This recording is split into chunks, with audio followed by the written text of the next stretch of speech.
בבבל העתיקה, בעיר שמריחה כמו תמרים חמים ואבק דרכים, היה סוחר בשם נבו. הוא לא היה אדם רע, רק מפחד על אובדן. כל מטבע שהרוויח, הוא בדק פעמיים. כל עסקה, הוא ספר 3 פעמים. וכל לילה, לפני שנרדם, הוא לחש לאשתו. יום אחד הכל ייפול. יום אחד יגיע רגע שאני אפסיד את הכל. אשתו חייכה בעייפות, אז אולי תפסיק לרדוף אחרי יום אחד, ותתחיל לחיות את היום הזה?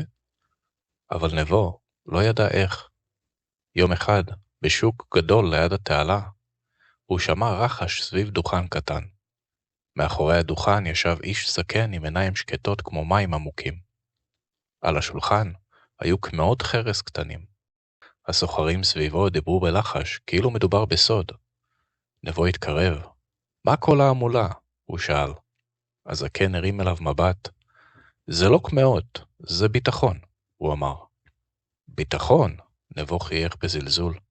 בבבל אין ביטחון, יש מזל. הזקן הצביע על קמע אחד, קטן וכהה, שעליו חרוטה המילה שמור. זה הקמע שמגן על הכל.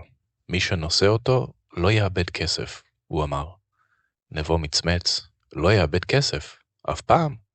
אף פעם, ענה לו. הזקן קשר את הקמע בחוט והניח אותו בכף ידו. רק דבר אחד, הוא אמר בשקט, אל תבלבל בין מוגן לבין בלתי ניתן לפגיעה. נבו הנהן, כאילו מבין, אבל כבר לא הקשיב. מאותו יום, משהו בנבו השתנה. בפעם הראשונה הוא הלך לשוק, עם גב זקוף, הוא נכנס לעסקאות בלי להזיע, אפילו חייך. בערב, חבר שלו, סוחר בשם עזר, הציע לו משחק קוביות בבית התה. מה אתה אומר? קצת מזל? קצת צחוק? פעם, נבו היה מסרב מיד, אבל עכשיו הוא נגע בקמע שעל צווארו ואמר, למה לא? הוא זרק קובייה והרוויח מטבע. עוד סיבוב, עוד רווח קטן. עזר הרים גבה, לא ידעתי שאתה כזה בר מזל.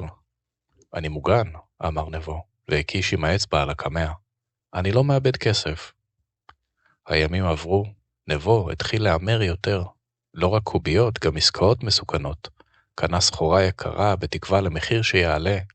לווה כסף כדי להכפיל אותו. דחה תשלומים כי בטח יהיה בסדר. ואם קרה ומישהו הזהיר אותו, הוא היה מחייך ואומר, אל תדאג, יש לי משהו שמגן על הכל. אבל אז משהו אחר התחיל להישבר. לא בכיס, בין האנשים.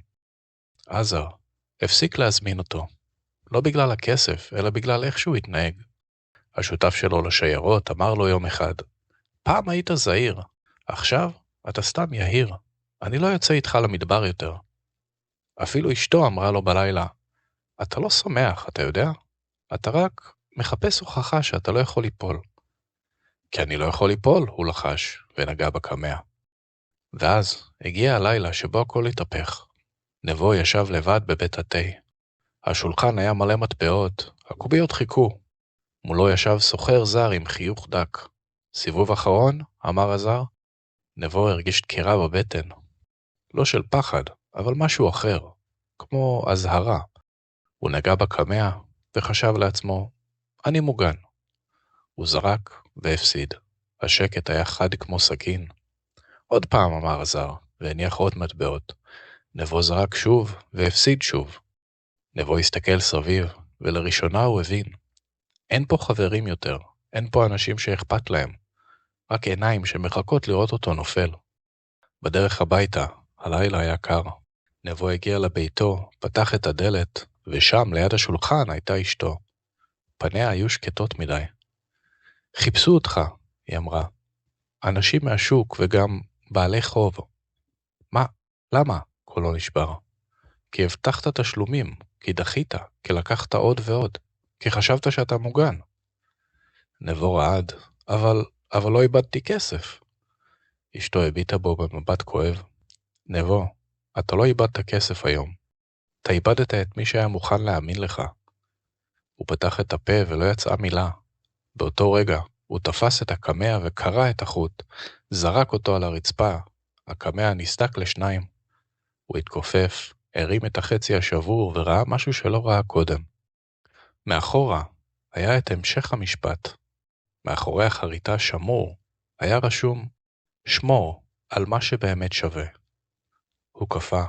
כל הזמן הזה הוא שמר על המטבעות, אבל הפסיד את האמון, הפסיד את החברות, הפסיד את השקט בבית. הוא ישב על הרצפה עם הקמע השבור בידו, ולראשונה מזה שנים בכה, בלי להתבייש. מי ששומר רק על הכיס, בסוף מאבד את מה שבאמת מחזיק אותו עומד. אמון, אנשים ושם טוב.